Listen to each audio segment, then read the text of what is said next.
واقعہ سلطان صلاح الدین ایوبی قسط نمبر 145 اپنا اسلامک اسٹوڈیو۔ ناظرین، شوبک اور کرک کے قلعے کے فتح ہونے کے بعد یہ واقعہ انتہائی دلچسپ مرحلے میں داخل ہوتا جا رہا ہے۔ اب بیت المقدس کی فتح کے لیے سلطان نور الدین زنگی اور صلاح الدین ایوبی اپنی طاقت استعمال کریں گے اور عظیم الشان انٹیلیجنس چیف علی بن سفیان کی دماغی صلاحیتوں سے آپ خوب لطف اندوز ہوں گے اور مسلمان جاسوسوں کی دلیری پڑھ کر آپ اش اش کر اٹھیں گے۔ لیکن ویڈیو دیکھنے سے پہلے یا بعد میں فقط اتنی سی درخواست ہے کہ آپ ہماری ویڈیوز پر لائک اور کمنٹ کرنا مت بھولیے گا۔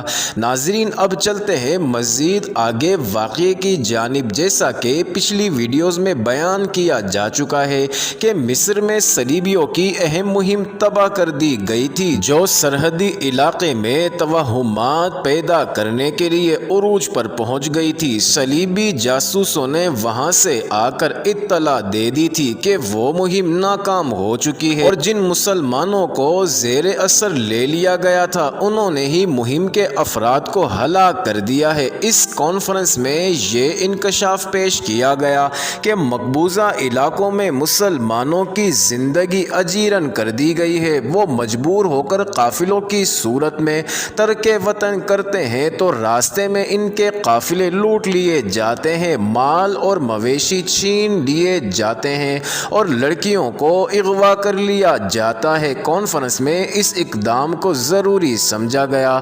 مسلمانوں کو ختم کرنے کا یہ بھی ایک اچھا طریقہ تھا۔ یہ نسل کشی کی مہم تھی جو صلیبیوں نے بہت عرصے سے جاری کر رکھی تھی۔ پہلے بھی بیان کیا جا چکا ہے کہ مسلمان کی کمسن اور خوبصورت بچیوں کو اغوا کر کے صلیبی انہیں بے حیائی اور چرب زبانی کی تربیت دے کر انہیں پالتے پوستے اور جب وہ جوان ہو جاتی انہیں مسلمانوں میں غداری کے جراثیم پیدا کرنے کے لیے استعمال کرتے تھے۔ کانفرنس میں یہ بھی طے ہوا کہ مسلمانوں میں عیسائیت کی تبلیغ کی جائے۔ اس کے لیے بے شمار دولت کی ضرورت تھی جو خرچ تو کی جا رہی تھی لیکن کچھ دشواریاں پیدا ہو گئی تھی۔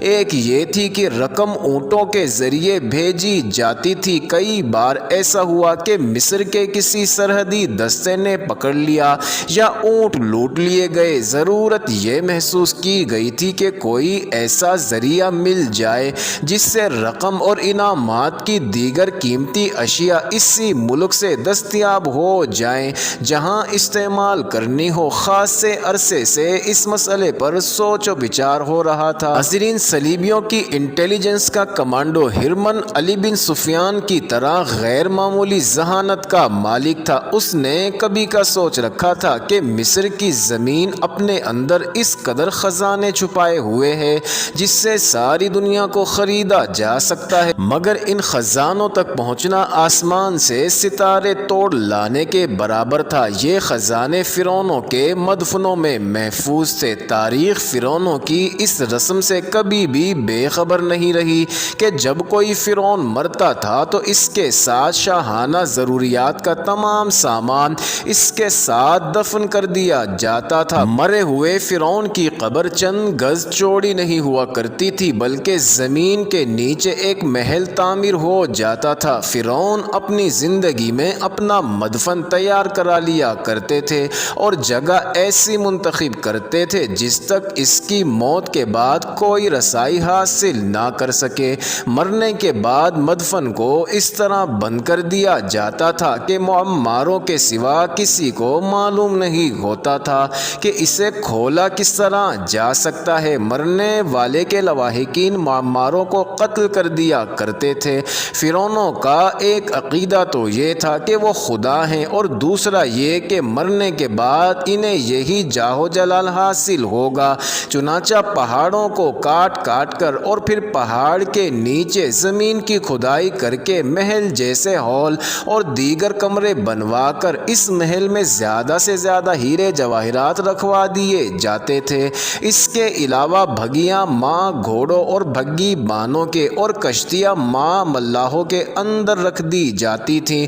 خدمت کے لیے کنیزیں اور غلام اور بیویاں بھی ساتھ ہوتی تھی۔ اس طرح صورتحال یہ بن جاتی تھی کہ ایک انسان کی لاش کے ساتھ جہاں بے انداز مال و دولت دفن ہو جاتا تھا، وہاں بہت سے انسان زندہ اندر بھیج کر باہر سے مدفن کا منہ بند کر دیا جاتا تھا۔ ناظرین، تصور کیا جا سکتا ہے کہ یہ دم گھٹنے سے کس طرح مرتے ہوں گے۔ فرعونوں کی لاشوں کو مسالے وغیرہ لگا کر ہونوت کیا جاتا تھا۔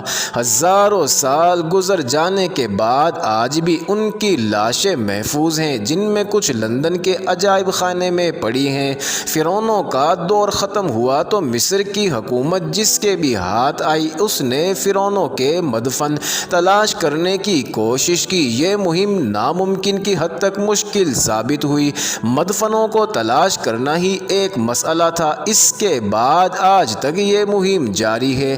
مصر نے تاریخ میں بہت سی بادشاہیاں دیکھیں، ہر بادشاہ نے مدفن تلاش کیے، جسے جو ہاتھ لگا لے اڑا۔ سب سے زیادہ حصہ انگریزوں کے ہاتھ آیا، کیونکہ انگریزوں نے وہاں موجودہ دور میں اپنا اثر قائم کیا تھا۔ جب سائنس ترقی کر چکی تھی، سائنس نے اور کھدائی کی مشینوں طریقوں نے انگریزوں کی بہت مدد کی۔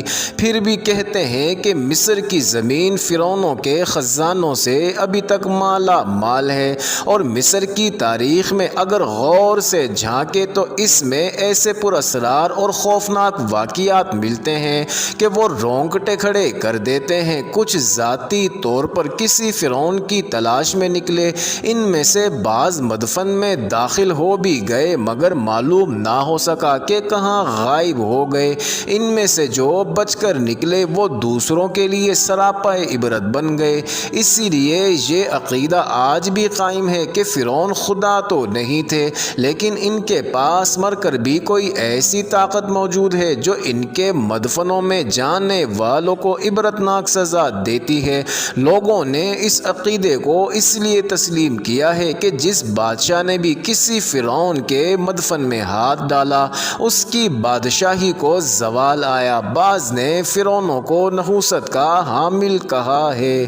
معزز ناظرین، یہ انٹرسٹنگ ویڈیو جاری ہے۔ اگلی ویڈیو قسط نمبر 146 میں دیکھنا مت بھولیے گا۔